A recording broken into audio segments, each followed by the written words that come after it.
take a seed, you plant it, you grow it, you dry it, you roll it, you smoke it, and it goes down smooth. Hey! Spanning the continent to bring you the truth about cannabis and marijuana law reform. I smoke pot and I like it a lot.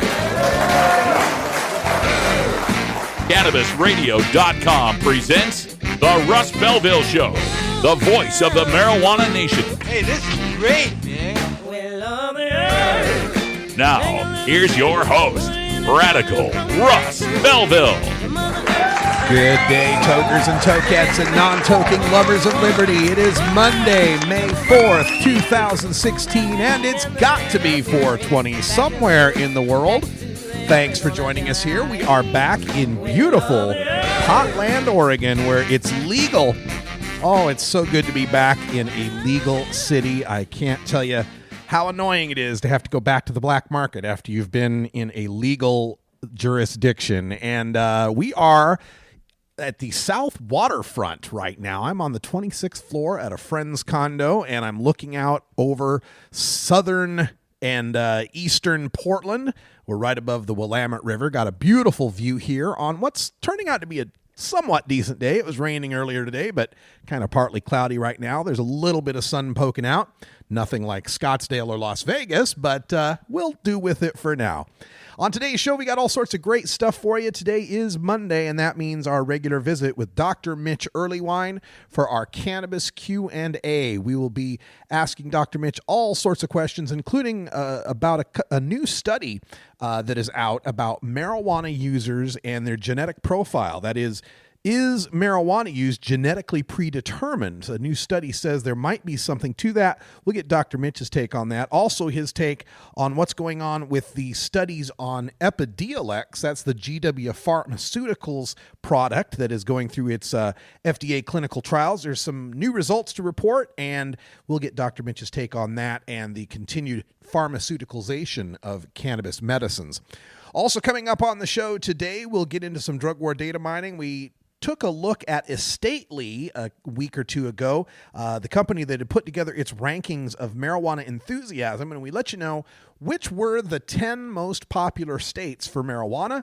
Well, today we're going to take a look at the other side, the 10 least popular states for marijuana. We'll see if your state made the list.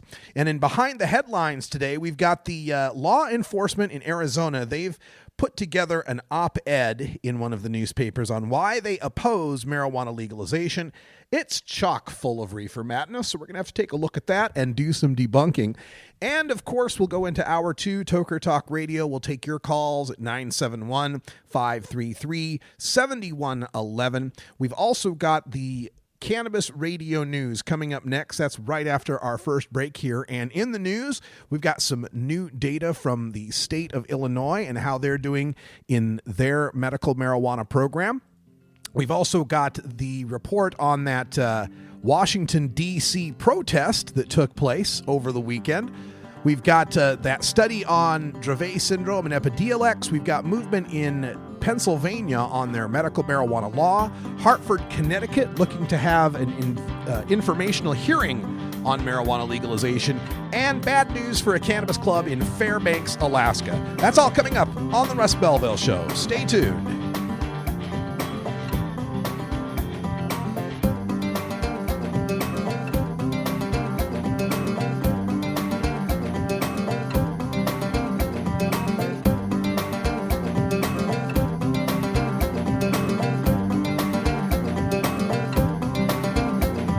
This is the Russ Belville Show on CannabisRadio.com.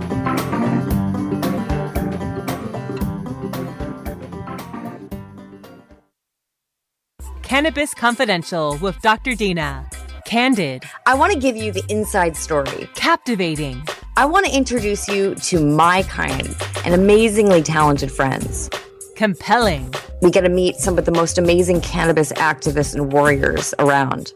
Listen in as medical marijuana pioneer Dr. Dina shares never-before-heard stories, chats with cannabis insiders and celebrity friends, and provides invaluable perspective and insight into one of the fastest-growing industries in the world. I want to share with you what was once confidential information. Let's expose the truth, discuss the issues, and learn the facts. Cannabis Confidential, only on CannabisRadio.com.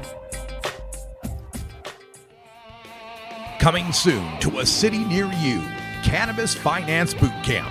Get all your cannabis accounting, legal, and compliance questions answered by their knowledgeable panel of industry experts who want to help your cannabis boom. Whether you're a grower, dispensary operator, or a newcomer to the field, your cannabis needs Cannabis Finance Boot Camp. For information on upcoming events, visit CannabisFinanceBootCamp.com. Dr. Dabber, hurry! Its temperature is shooting past 1,000 degrees Fahrenheit. It's burning up. I'm afraid for this little guy, it's just too late. What caused the problem? Only Dr. Dabber can maintain the perfect temperature for a smooth-tasting, slower burn. This standard vaporizer lost all of its health benefits, sending it up in smoke. So you're telling me that most vapor pens burn so hot they produce smoke, not vapor? Correct. Keep away from those standard vaporizer pens and turn to Dr. Dabber. Doctor's orders. Less heat, more flavor.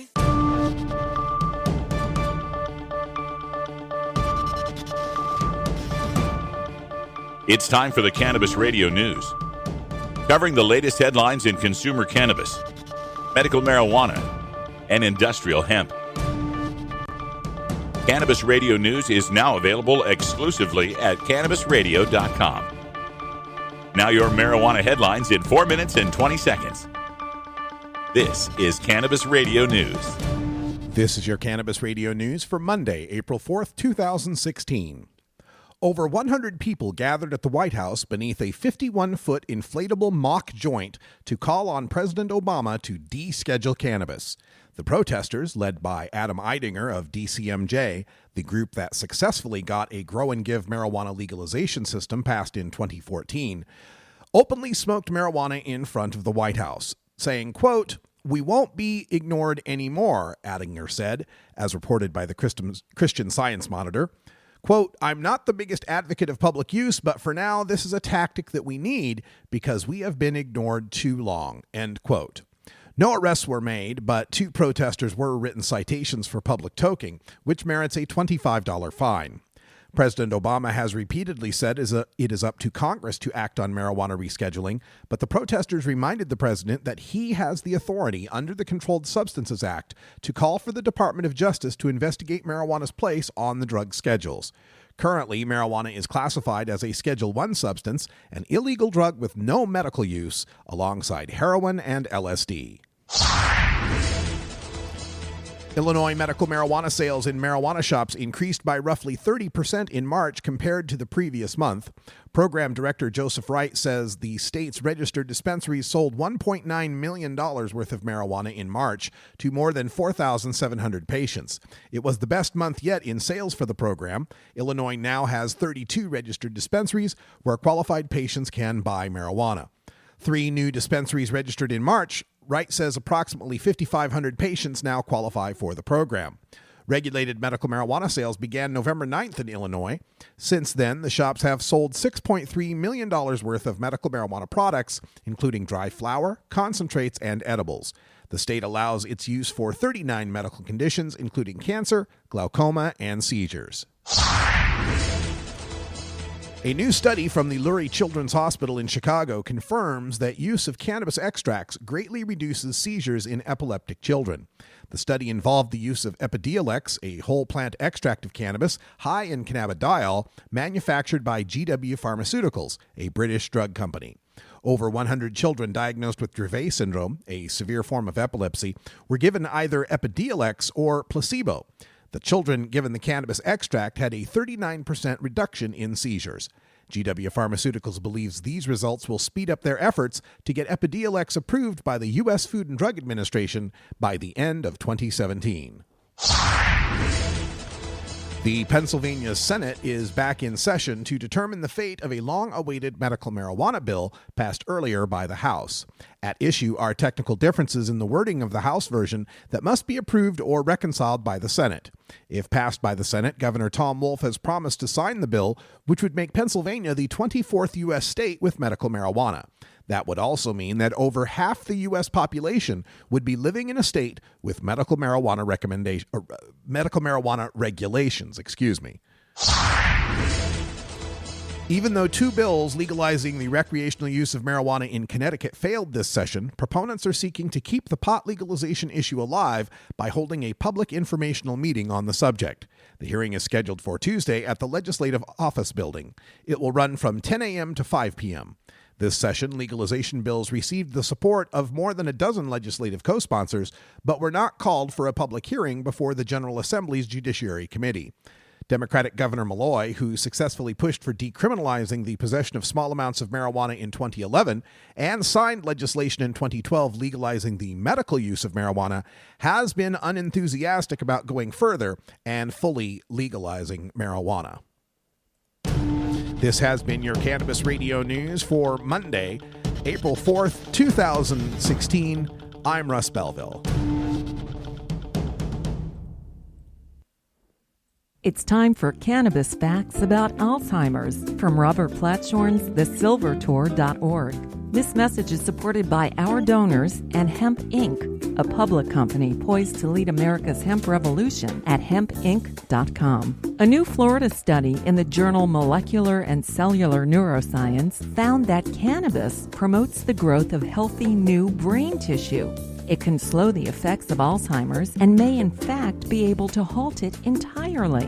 A long-term study by Ohio State University's Professor Gary Wenk concludes that people who regularly use marijuana get Alzheimer's at a much lower rate than others.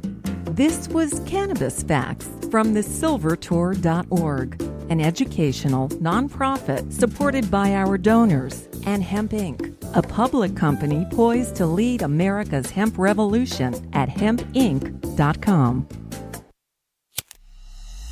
The smoke is rising, and the next crop of podcasts devoted to cannabis providers and enthusiasts are ready to be harvested. Welcome to the Cannabis Radio Network, founded by respected rainmakers who have been producing award-winning podcasts for over a decade. Industry headlines, business updates, medical reports, marketing, and e-commerce education rolled up perfectly for your consumption. Let's grow together. The Cannabis Radio Network. CannabisRadio.com. When you are starting up a medical cannabis business, you want a fired-up lawyer who understands the needs of cannabis consumers. The Law Office of Lauren Vasquez is your fired-up lawyer for the cannabis industry. Cannabis Facts Visit her website, fireduplawyer.com, or call 1-855-MMJ-LAWS for more information. That's 855-665-5297 for Lauren Vasquez, your fired-up lawyer. Or email fireduplawyer@gmail.com. Indicates that in states that have legalized medical marijuana, the rate of marijuana consumption among high school students has not increased. In fact, in legal states like Colorado, teen use has actually decreased significantly. It's simply no longer a big deal for teenagers in legal states. This was Cannabis Facts from thesilvertour.org, an educational nonprofit supported by our donors and Hemp Inc., a public company poised to lead America's hemp revolution at hempinc.com. Hey everybody, the world of cannabis is evolving at a frenetic pace. The Russ Belville Show gets behind the headlines to take a deeper look at breaking news in our Cannabis Focus. Welcome back, everyone. Today in the Cannabis Focus, we are taking a look at the state of Arizona, where their law enforcement officials have put together an op-ed in opposition to the legalization of marijuana there, and it's funny as hell. Let's see what we can get to before our 420 break. First of all, they say that regulate marijuana like alcohol is just clever marketing that hides the flaws inherent in legalizing marijuana. The first point they like to make is since legalization in Colorado, teen use has increased to more than 70% above the national average. Wrong. The wrong part in there is the word increased. Teen use of marijuana has not increased by any significant statistical degree since the legalization of marijuana in Colorado. Now, is the teen use of marijuana in Colorado greater than the national average? Yes, it is. but it always has been. These Arizona cops are trying to take a number that exists now and pretend that it wasn't the same number that existed before legalization. Colorado's always had more teenagers using pot. They also like to say that it's not really necessary to legalize marijuana because only 3% of marijuana users are ever arrested. Only 1 out of 33 of us are ever going to get arrested. So I guess that's just the sacrifice that's necessary for these cops to keep their jobs, right? To keep weed illegal is every now and then 1 out of 33 of us needs to have their life ruined. And they like to claim that only the people involved in carrying pounds, not ounces, are the ones that get arrested. Well, this is an interesting point being made by law enforcement. You're telling us that this law is rarely enforced and only enforced against people with great amounts of marijuana. Then what's your opposition to legalizing? If you're not really arresting anyone with ounces, why bother keeping that law on the books? Now, one of their reasons is they say they would make more arrests if marijuana was legal. This is that old Kevin Sabet logic where they say alcohol has many more arrests because it's legal and more people are using it. They actually say if it's regulated like alcohol, we'd actually make more arrests for marijuana violations rather than fewer.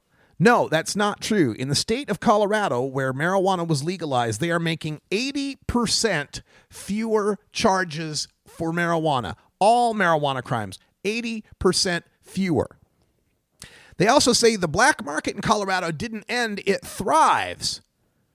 Well, of course the black market didn't end. Nothing's going to kill a black market. There are black market in DVDs and purses, and there's black markets in anything that you can create.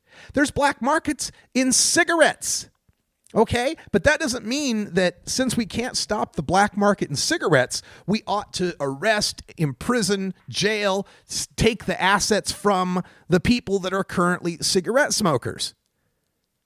They also go on in this op-ed to say, since legalization in Colorado, the state has seen an increase in traffic fatalities related to marijuana. Not true. In fact, traffic fatalities overall are down in Colorado. The fact that more of the people in the fatalities are detected to have marijuana in their system tells us nothing about the fatalities themselves or how they were caused. And if there are fewer fatalities overall on the roads, period, what is the problem? Fewer people are dying since legalization. They say there's an increase in marijuana-related hospitalizations and emergency room visits. Yes, because people that have a problem with marijuana can now go to the emergency room. Now, they can now be honest with a doctor rather than just trying to ride it out or lying about the reason they've gone to the emergency room. Same with the increase in calls to the poison control centers, because again, if your kid or your pet gets into some weed, now you don't have to fear losing your job, your scholarship, your home, and your freedom for reporting that. They also like to say the law is 20 pages of complex legal language. Yeah, we can't pass any laws if they're too long. That's definitely a reason for not passing a law. Transfers regulatory authority from the Department of Health Services to a newly created department, leading to even more government. Oh no, more government. Got to get rid of it if we have a separate department to deal with marijuana. The Marijuana Commission would be regulated with industry representatives, regulate like alcohol. This would be the fox guarding the hen house. Please give me a list of the alcohol regulators in Arizona and tell me what their backgrounds are. I'll bet you'll find a whole bunch of them have experience in the alcohol industry. Now, I'm not saying that industries should be self-regulating, but they should at least have people in the regulatory positions who understand something about the initiative and the issue itself. The initiative makes penalty violations weaker than alcohol violations. That's not true. Proposed law was written by the medical marijuana dispensary industry, which gives itself a monopoly. It gives itself a short-term ability to apply for licenses because these people have already put in the time and money to go forth and put their businesses together. There's no reason why the existing medical marijuana industry should suddenly be usurped by Californians or other out-of-state investors who then swoop into Arizona to take it over. And finally, the proposed law gives the statutory right to use marijuana. Yes, it protects marijuana users against being discriminated by employers and landlords for doing something that is legal. It's easy enough to figure out why they are against this. They are against this because it simply means that they are out of a job. They are out of an easy way of being able to bust people for marijuana. And we're going to continue working on this until we Dr. Dabber, have it hurry! legal. Its temperature is shooting past 1,000 degrees Fahrenheit. It's burning up. I'm afraid for this little guy, it's just too late. What caused the problem? Only Dr. Dabber can maintain the perfect temperature for a smooth-tasting, slower burn. This standard vaporizer lost all of its health benefits, sending it up in smoke.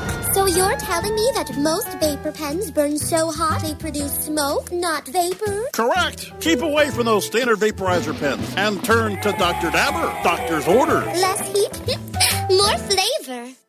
You're not high. You're listening to the Russ Belville Show on CannabisRadio.com. As it relates to my brother, there's one thing I know for sure. He kept us safe. Okay. Maybe you're high, too. Tommy Chong is ready to cut through the smoke and change the tone of Tilk Radio. I hope everybody's got their vape pen handy, or their pipe, or their bong, or whatever you use to do your medicine. But you don't. It's not a requirement. You don't have to be high for this show. Yeah, you do. Okay. I don't know who you're talking to. You have to be high to do anything. At least I do. I don't know about you. In fact, I've been high so long that being straight is another high. The Tommy Chong Podcast, only on CannabisRadio.com. Welcome to my world. With over 6 years of experience in the industry, New Era CPAs is one of the nation's leading cannabis accounting firms, helping hundreds of growers, dispensaries, and ancillary companies with their tax, legal, and business strategies. New Era CPAs offices cover the West Coast from Seattle to San Diego, and their skilled team is always available to help you take your business to the next level. Visit neweracpas.com for more info and set up a consultation. Welcome to the New Era.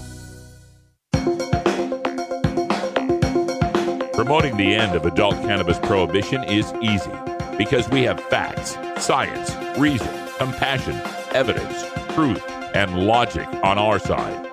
It's even easier when researchers catalog it all for us. Learn how to gather the facts on marijuana use, arrests, seizures, rehabs, drug tests, and more on this edition of Drug War Data Mining. Welcome back, everyone. 22 after the hour, and today in the Drug War Data Mines, we take a look at the data that was brought together by Estately. This is the real estate website for that does national searches for real estate. So they collect this information on a national basis.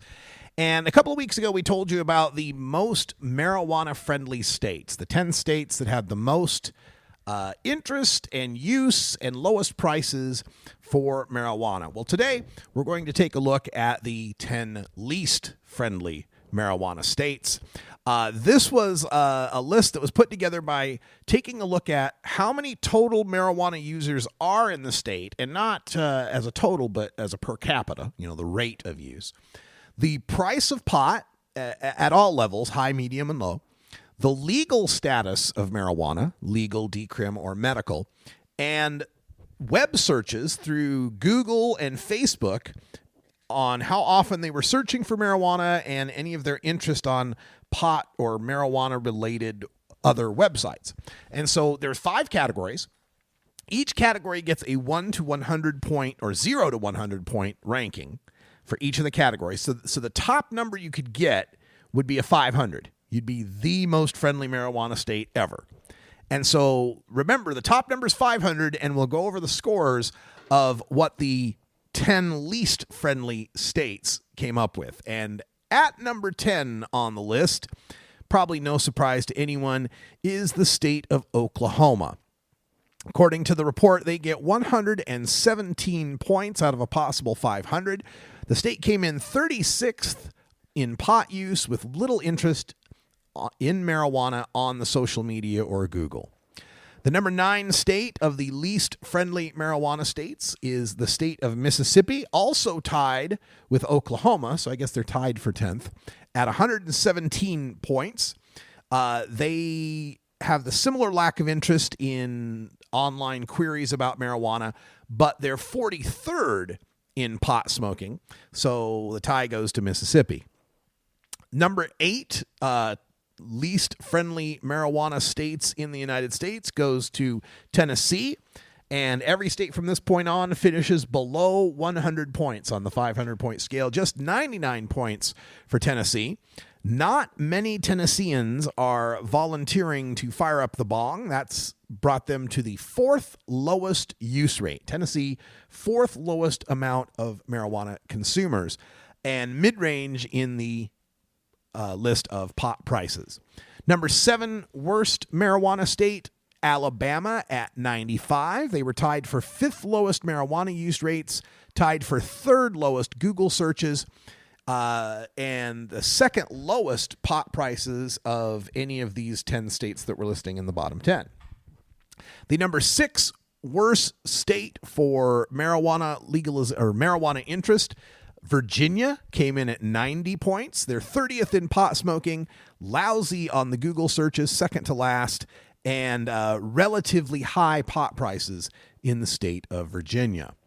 Now we move into the top 5 worst states for marijuana interest. Number 5, Wisconsin at 87 points. They like marijuana, but they don't use much about it. They're 33rd in marijuana smoking, near the bottom on the Google and Facebook searches, and again, very high prices for marijuana in Wisconsin. Number 4 in the 10 worst states for marijuana, South Dakota, coming in at 78 points.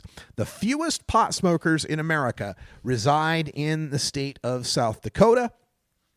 They're tied for 2nd lowest in the Google searches and tied for the 2nd highest in pot prices. And now for the 3rd worst marijuana state, that would be the state of Utah, coming in at 74 points. 3rd lowest marijuana use rates, dead last in Google, dead last in Facebook searches for marijuana. Relatively cheap pot prices, thanks to nearby Colorado. The 2nd worst state for marijuana, and will take the winner's duties if for any reason the winner cannot fulfill them, would be the state of Iowa, coming in at 65 out of the possible 500 points. 2nd lowest marijuana use rates, 4th lowest for Google searches, 4th lowest for Facebook interest, and just barely cheaper pot prices than the number 1 worst state for marijuana interest in the United States, the state of North Dakota, coming in with just 50 out of the possible 500 points available on the scoring chart. Came in 46th in marijuana use rates, tied for 2nd to last in Google searches, 2nd to last in Facebook interest, and some of the highest prices in America for any level of marijuana. Those are your top 10 worst marijuana states. Again, from bottom to top: Oklahoma, Mississippi, Tennessee, Alabama, Virginia, Wisconsin, South Dakota, Utah, Iowa, and North Dakota. All right, folks, stay tuned. We are going to take a break. We'll be back in just a couple minutes with Dr. Mitch Earlywine in our Cannabis Q&A. If you got some questions, log into our chat room and get those questions up during the commercial break. I'll make sure we ask them while he's here. You can also email your questions to Dr. Mitch at 420research@gmail.com, and our phone line will be open here at 971-533-7111.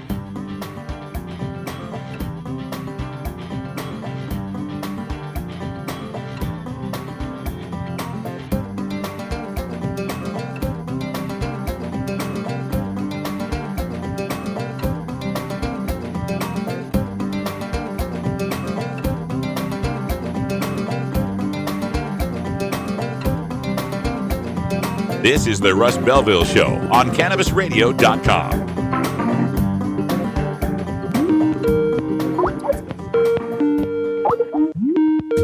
Ganjapreneur.com, your guide to the cannabis business world. Ganjapreneur.com is a comprehensive resource for cannabis professionals and entrepreneurs. Download the Ganjapreneur app on your smartphone or tablet to catch up on cannabis industry news, scroll through our daily job listings, and learn about successful cannabis companies, executives, and investors. Ganjapreneur.com, helping Ganjapreneurs grow. This is the Russ Belville Show, annoying Kevin Sabet since 2012. This is Cannabis Facts from Robert Platshorn's thesilvertour.org, supported by our donors and Hemp Inc., poised to lead America's hemp revolution at hempinc.com. In 1937, the second most prescribed medicine, marijuana, was banned. It wasn't about marijuana. The paper, oil, and chemical industries lobbied to end hemp farming. No longer labor-intensive, an acre of hemp produced more quality paper than 4 acres of trees. Plastics and fibers could be produced from a plant. Hemp can even produce 10 times the energy of today's ethanol. As marijuana prohibition ends, many states now allow farmers to again grow hemp. This was Cannabis Facts from thesilvertour.org, an educational nonprofit supported by our donors and Hemp Inc., a public company poised to process America's hemp crop at hempinc.com. The Russ Belville Show is proudly sponsored by the Marijuana Business Association. The MJBA, called by NBC News the Cannabis Chamber of Commerce, is the fastest growing business association in the fastest growing industry in America. I've been working with the MJBA for years, and I personally invite you to join the MJBA. MJBA also publishes the popular MJ Headline News on Facebook and the MJNewsNetwork.com and Marijuana Channel 1 on YouTube. Visit mjba.net for more details.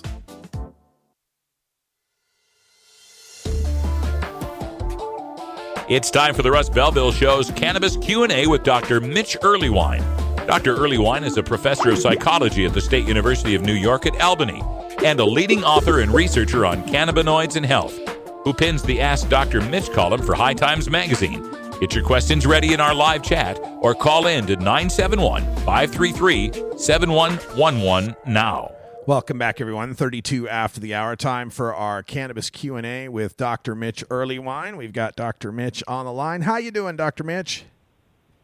Oh, having a good day despite the snow. Oh, no. Snow all over the Northeast again. And I'm back in Portland where we got some clouds and rain. So we got a little bit of precipitation here as well. This is life. This is live. All right. Having quite a day today, too, Dr. Mitch. New laptop, new system. Things aren't working quite the way like I expect them to. So if I'm a little off kilter today, that's why. Oh, hey, Skype was kind of crazy, too, so we'll make the best of it. Okay, let's get to it. Folks, get your questions into our chat room if you have any questions for Dr. Mitch, and we'll get them asked during this session. In the meantime, we've got some stories to talk about here, and okay, folks are saying no audio for Dr. Mitch. Yeah, that would figure. Let me see if I can figure out what's going on the audio side of things, because I'm hearing Dr. Mitch just fine, so I know he's there. But anyway, let's get to this first topic in our cannabis Q&A today, and that has to do with the most recent study on Epidiolex. The University of Chicago's Lurie Hospital has pointed out that they've gotten some good results on Dravet syndrome, and I was wondering if you could fill us in a little bit on these trials and how much farther does GW have to go before this becomes a prescription medication? So, I mean, it's sad because basically they've gone through the first step of just showing that it's fine with healthy people. Now they've got a large sample showing efficacy with kids with epilepsy. I'm hoping the FDA will cut them a little slack. Usually you have to have a larger sample than this in order to get to the sort of stage 4 where doctors can actually prescribe. It's complicated because there's some states where they can and some states where they can't. And so I'm afraid it's going to take markedly longer than it should. And it's unfortunate because anytime you see one of these kids have a seizure, it tears your heart out. So I'm actually hoping I'll get a little extra mercy, if you will, from the FDA to make this happen a little sooner. But otherwise, it could still be another year. I noticed the stock is kind of going crazy, so we'll see what happens. What is the difference between the product that they're putting together, this Epidiolex, and what we know as Phoenix Tears or cannabis oil that people are getting results with so far in some of these medical states? Well, in part, we're not exactly sure if the cannabis tears are made the same way from each of the people who've been sort of emailing around talking about the story. And the deal with this is a specific strain and extract made of that strain, much to the same specifications as you often see on these YouTube-type videos about how to make the oil, but theirs has a better control and a better standardization process, so we have a relatively good feel for THC and cannabidiol because all the plants are the same. We can't necessarily say the same thing for what's been going on in people's, backyards.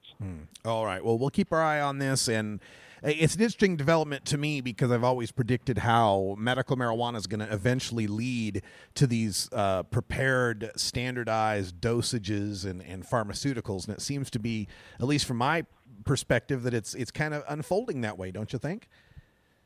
Very much so. And what's curious is the initial fears were always that we didn't have a standardized dosage procedure, and so that was going to be a big issue.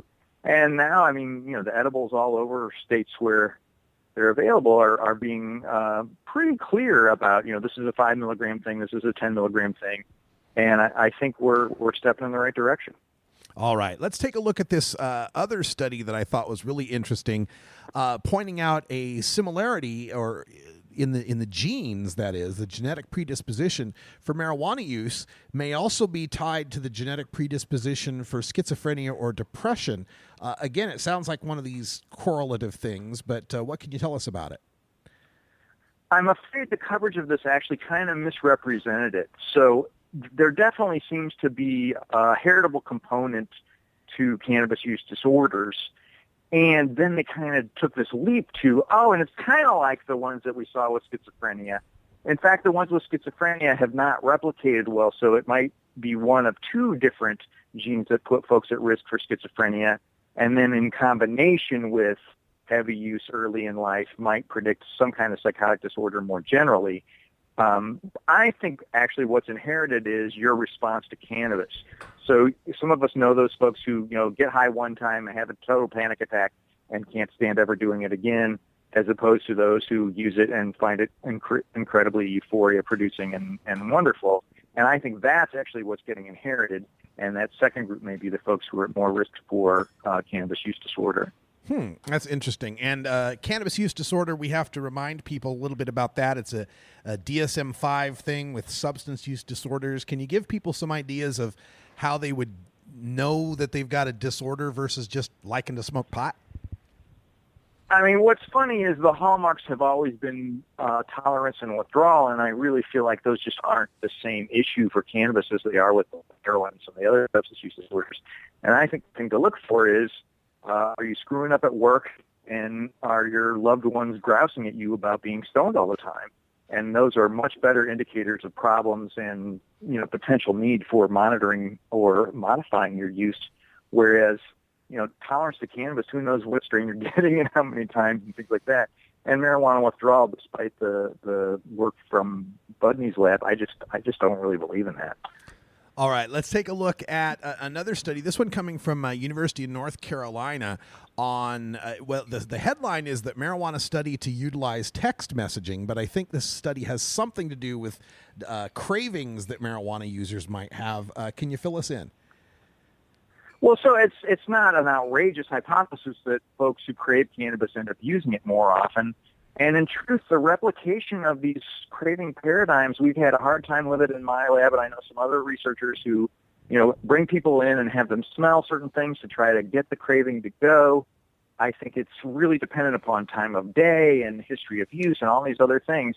But the hope is that they could have folks text message them when they're craving and when they're using in order to sort of take advantage of, modern electronic gizmos to make the research a little more in the moment and actually have a better prediction and a better link between craving and actual use. rather than trying to bring folks into the lab and trying to make them crave and trying to generalize from that. So it'll have a little more external validity and has the chance to generalize to more people. All right, let's go to another study or another survey this time, and we reported on this last week, an Associated Press poll showing an all-time high, shall we say, for marijuana legalization support, peaking out at 61%. This isn't Gallup, but AP sounds like a pretty reliable poll, don't you think? Well, and in fact, of course I'm delighted, and I'm sure you are too, and all the years of work we put in, Russ, to make this happen. And what I'm eager to see is basically that not only are folks saying they support, well, not only are they supportive of marijuana legalization, they're actually willing to say so on the phone. And I feel like that suggests that this may be kind of an underestimate, because there might be a subset of folks who think, oh, man, I'm not going to tell this guy, but if I were actually in the voting booth by myself, I'd gladly hit the thumbs up button. And as usual, the support greater among those with more liberal politics, those people who are younger. So it seemed to me that as time goes on, more of our opponents are over the age of 65, and they're not going to be around much longer. This support can only continue to grow. Folks, we want to remind you, too, that... yeah, go ahead. Sorry. It does underline our need to make sure those 18 to 24-year-olds make it to the voting booth.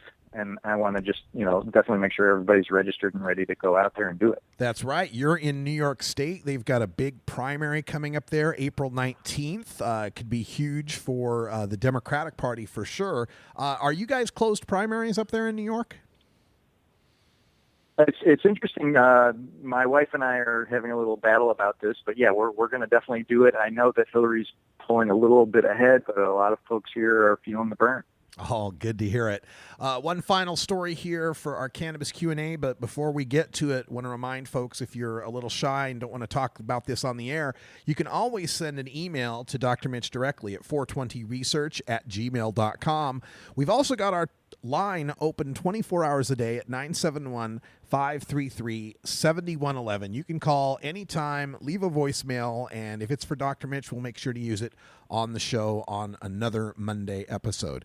All right, this last story, interesting one coming from Fusion, explaining how people are finally figuring out that weed is a fantastic aphrodisiac. Is there any truth to the rumor that marijuana itself, THC or any of its components, are actually an aphrodisiac?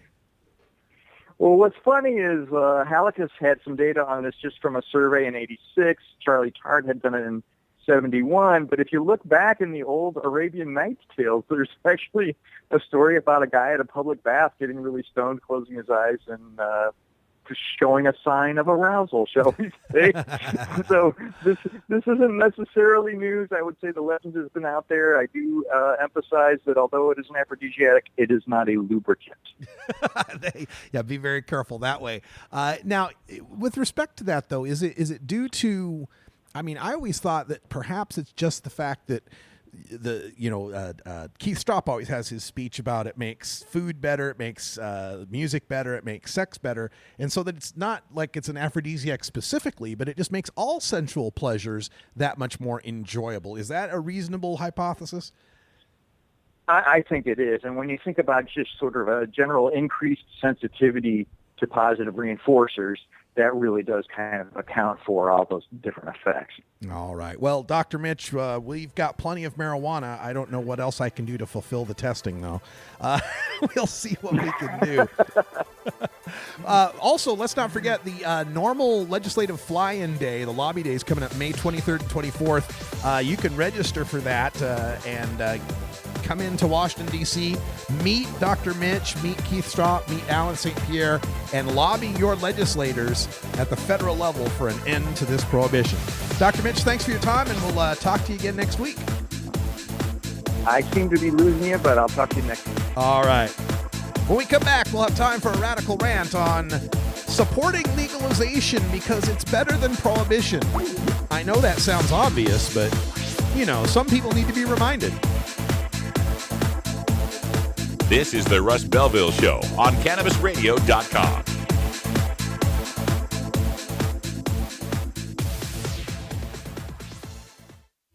Great websites today need expert web design and development and need to be e-commerce ready and mobile friendly. But building a marketable and profitable website can be an uphill climb. Ready to make your new website or replace your existing website? Think Orange as the new way to get in the black. Orange Hill Development works with Fortune 500 companies and offer the same top quality development service at a fraction of what other providers charge. Brands like Absolute, Carlsberg, and Nestea trust Orange Hill Development. Find out why you should trust your website with Orange Hill. Contact Orange Hill for a consultation today at orangehilldevelopment.com. You're not high. You're listening to the Russ Belville Show on CannabisRadio.com. Carson doesn't believe in the Geneva Convention. Okay. Maybe you're high, too. Tommy Chong is ready to cut through the smoke and change the tone of Tilk Radio. You know, during Dance with the Stars, I started feeling discomfort. Yeah. And not only that, I was doing these old man smells. And it was kind of embarrassing because, you know, all the Dancing with the Stars crew, cast and crew, you know, they were all young kids. Yeah. You know, and then all of a sudden, this old guy would come along and do one of those silent farts, you know, that you don't know you're doing it. Yeah. And all of a sudden you smell, and everybody go, what the hell smells? And, you know it was me. And so I'd scurry off to the bathroom, you know. And that's when I knew that there was something wrong. The Tommy Chong Podcast, only on CannabisRadio.com. Welcome to my world. Don't want to spend money on a night out, but don't know what to do other than watching TV or playing video games? Consider playing guitar, bass, banjo, or mandolin. The instrument will give you hours of entertainment with friends with minimal expense. Stop by the Fingerboard Extension downtown Corvallis at 120 Northwest 2nd Street today, or check out its inventory on the web at fingerboardextension.com.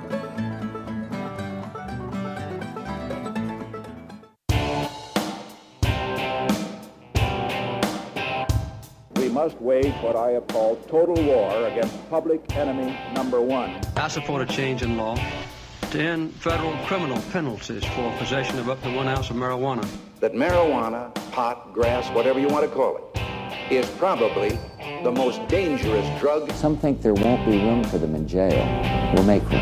I experimented with marijuana a time or two, and I didn't like it and didn't inhale. One major responsibility is to encourage people to use less drugs. Entirely legitimate topic for debate. Radical Rant. Well, today's Radical Rant, once again, is brought to you by my Facebook feed, as it often is. And today I went to my Facebook feed to see a post that someone had made, someone I know in California who's a friend of mine, known this guy for quite a long time. But the post was one of those meme pictures, the kind, post a picture of something, put some impact font over the top and bottom, and try to say something sarcastic or witty or whatever. And this one was a picture of some of the language from the Adult Use of Marijuana Act in California. Specifically, it was a paragraph of the language that specifies for people over the age of 18 who are caught with more than an ounce or more than 4 grams of concentrate that they are subject to a misdemeanor that could cost them up to $500 fine and 6 months in jail. I may be wrong on the exact particulars, but I'm close, and really the exact particulars don't matter for the purposes of this rant, okay? So there's a part in the Adult Use of Marijuana Act that says anyone 18 and older busted with more than what's legal, more than an ounce, more than 4 grams of concentrate, you could get a misdemeanor, $500 fine, 6 months in jail. So when I saw this, the first question I asked my friend was, what's the penalty for that now? Like, if I'm over the age of 18 and I got more than an ounce on me, what'll they do to me now? And so my friend responded that what they do to you now, if you're caught with more than an ounce on you, is you could get a fine of up to $500 and a misdemeanor that could cost you up to 6 months in jail. In other words, it's exactly the same penalty as it is now. Right now, more than an ounce, $500, 6 months. After Adult Use of Marijuana Act, more than an ounce, $500 fine, 6 months in jail. It's the exact same penalty. So I responded to my friend. I said, so you're no more punished now than after. It's no more different. It doesn't change. And that's when he responded to me, yeah, that's the point. It's not legalization if people can still go to jail. Nobody belongs in jail for a plant.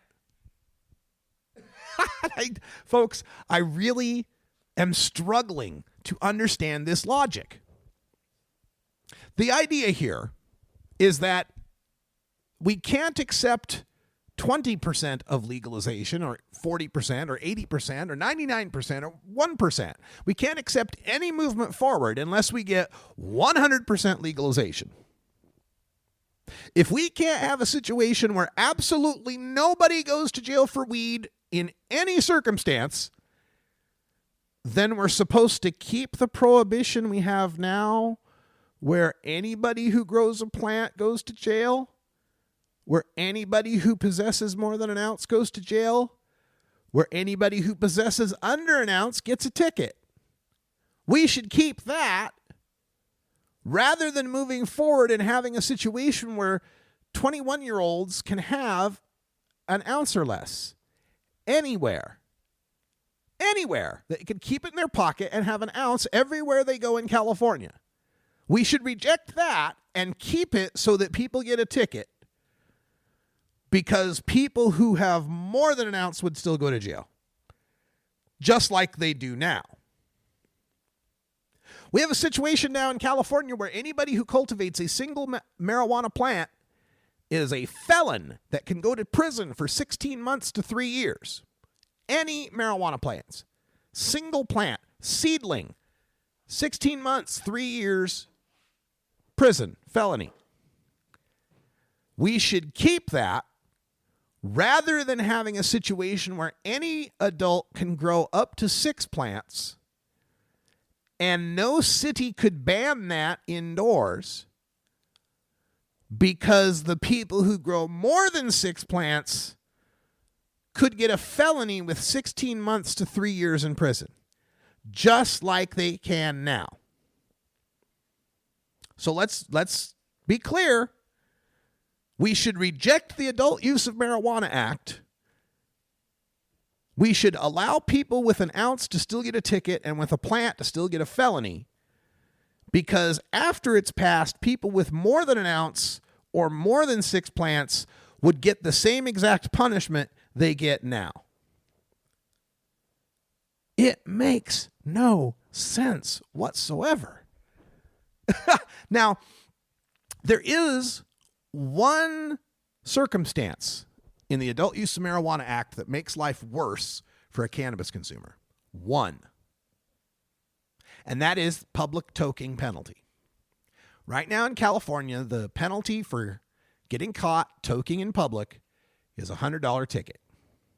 After the Adult Use of Marijuana Act, it will rise to a $250 ticket. That's it. That's the only thing that gets worse. Everything else gets better or stays the same. What happens here is that a lot of people that read these initiatives don't recognize the difference between the text that's being added to the law and the text that is merely restating the law. Okay, so here's how this works. You used to have a law, the law that you have now, and this law says anyone 18 or older who gets busted, who has an ounce or less, gets a $100 ticket. Current law, $100 ticket, 18 and older. Also current law, over that ounce, misdemeanor with a fine and a possible 6-month jail sentence, right? So that's your current law. 18 and older, under an ounce, ticket. 18 and older, over an ounce, misdemeanor. So when they write the new law, the Adult Use of Marijuana Act, they write the new law, they write a part that says if you're 21 and older and you have less than an ounce, it's legal. So now you have an old law that was 18 and older, ticket, new law, 21 and older, legal. And so that brings into question what remains for the people 18, 19, and 20. Similarly, you've got a new law that says 21 and older over that ounce, there's X, Y, and Z penalty, which also brings into question, okay, what are we going to do for the 18, 19, and 20-year-olds? So what happens is in the new law, they rewrite the section that already exists in law, the already existing ticket or the already existing misdemeanor, but they have to rewrite it for the new age group that exists, the 18, 19, 20, rather than it being 18 and older. So whenever you see something in a medical marijuana initiative, in a legalization initiative, in any of these initiatives that comes your way, and it looks bad to you, like you see something that says, wait a minute, a felony for this or that, or a misdemeanor for this or that, or a fine for this or that sounds terrible. Ask yourself whether or not that's the law now. And 9 times out of 10, it is. It's already what is currently the law. And they're just restating it for technical purposes, restating it because it has to be back on the record under the new, to take account of the new legalization. So far, I've only seen one situation that made the law worse in legalization, markedly worse for cannabis consumers, and that's the state of Washington. And in the state of Washington, where they came up with the per se DUID, that was worse. That made things worse for cannabis consumers. And the fact that they didn't include home grow in Washington state, that didn't make things any worse, though, because home grow didn't exist before. So in Washington state, you actually had a law where it got better for possession and shopping, got no worse for cultivation, but it got worse for driving. And for me, that was a tough decision because my baseline thought process on evaluating marijuana legalization is, does it in any way make things worse for cannabis consumers? And in Washington state, it did. It made it worse for cannabis consumers by making us subject to an unscientific DUID standard. And I had to balance that. I had to say, well, is that DUID a worse thing than legalization is good? Is the evil of per se DUID worse than the good of legalization? And I decided that legalization outweighed the DUID. And it turns out I was right. Turns out that the arrests went way down in Washington state. The prices went way down in Washington state. And the DUIs did not significantly increase. So when you come at me on the California Adult Use of Marijuana Act, trying to tell me how terrible this, that, or the other thing is going to be, I have to weigh that against Washington state, which I consider to be the worst marijuana legalization in the United States. And even it is 100 times better than the prohibition that used to exist there. So if Washington state's better off with a lousy marijuana legalization law, then certainly California will be better off with a far better legalization law than I-502. In fact, the Adult Use of Marijuana Act is a better legalization law than any of the state's legalizations so far, with the possible exception of Oregon. Here's how I say that. None of the 4 legal states yet have decided how to deal with public toking, public lounges. The Adult Use of Marijuana Act includes the possibility of publicly licensed marijuana lounges. So they're one step ahead of us. They're also ahead of us on protecting protections for people. Like they're going to protect medical marijuana patients' parental rights. They're going to protect against employment housing discrimination. Oh, wait, that's the Arizona one. But at least the patients' parental rights will be protected. Oregon may outdo California in the sense that we have fewer of the of the possible. We've got fewer of the felonies remaining in our law. That's for sure. So that is one way that we're definitely better. All right, folks. Well, that's all the time we got for today. Thanks for joining us here on the Russ Belville Show. And folks, I'm going to have to call it a day for today because things are so screwed up on this laptop that it's not at all programmed for hour 2, and it's just going to drive me nuts trying to figure it out and talk to you at the same time. So let me get this all worked out. We'll be back tomorrow with a full 2-hour show. We'll get some replays going in the meantime, and then stay tuned at 5 o'clock. Stoner Jesus comes to you live here on CannabisRadio.com. Thanks for all your support. You can find me online as Radical Russ everywhere. For everyone here at CannabisRadio.com, I'm Radical Russ. Until next time, take care of each other, tokers.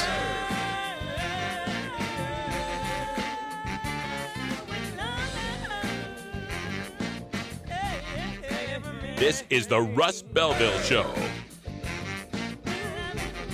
The Russ Belville Show is blogging and podcasting daily at RadicalRuss.com. You take a seed, you plant it, you grow it, you dry it, you roll it, you smoke it. You take a seed, you plant it, you grow it, you dry it, you roll it, you smoke it. You take a seed, you plant it, you grow it, you dry it, you roll it, you smoke it, and it goes down smooth.